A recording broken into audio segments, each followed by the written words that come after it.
I did some work kind of last year thinking about what's the role of companies like Mastercard and global payments providers with sort of thinking about policies in different regions of the world and how those policies enable broader financial inclusion. So I think in some regions with the pandemic, people who were concerned about moving to digital payments, people who preferred cash because they like to verify that their products would be received, they like to verify quality before handing over payment.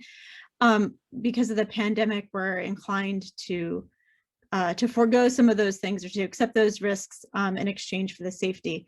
And so switch to digital payments. And then we kind of saw a rollback of some of the digital payments policies in some regions of the world. And so I'm just curious to hear your thoughts as we think about broader financial inclusion, what kind of the role of payments providers is in thinking about managing those risks, but also moving to a more digital centric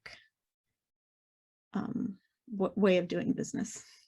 Yeah, no, it's a great question, and I think it's something that we've thought about for a long time, and payments in general.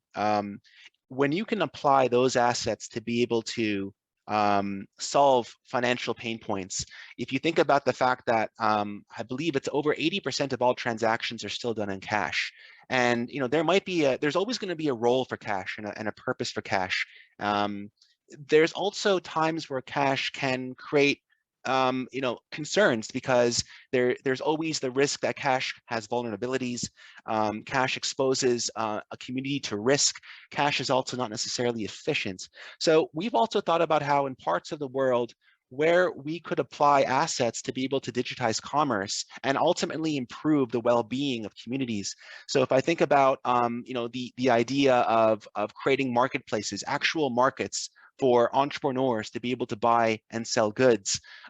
When that's done in a kind of a manual, maybe face-to-face manner, there are inefficiencies, and with the advent of COVID, anything face-to-face becomes all the more difficult. But when you can think about ways of creating digital marketplaces and digital means of exchange, and also be able to have folks have identities for the first time in their lives so that they can actually request for loans and improve their well-being. Those are all areas that, regardless of whether it's a Mastercard or anyone else, when you apply assets to be able to really improve the way commerce is conducted, we think that's a net new very good thing. But there's always going to be a place for cash, and there's always going to be at times perhaps a preference for cash in certain instances, and we have to also respect that too. So payments is all about optionality. And I think this is one additional option that we think in the right context is really going to make a big difference.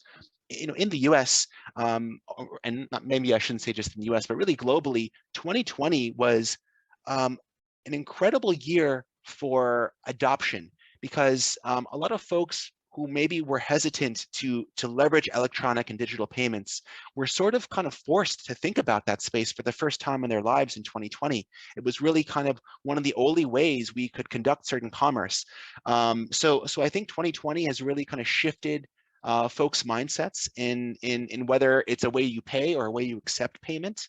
If you think about really, in the US, there are great examples of players like PayPal and players like Venmo, players like Zelle, right? These are all examples of entities that really, really took off as digital means of exchange. And I think that's really common around the world, is that you're going to see, I think, a preference to use those tools, and 2020 really ignited that.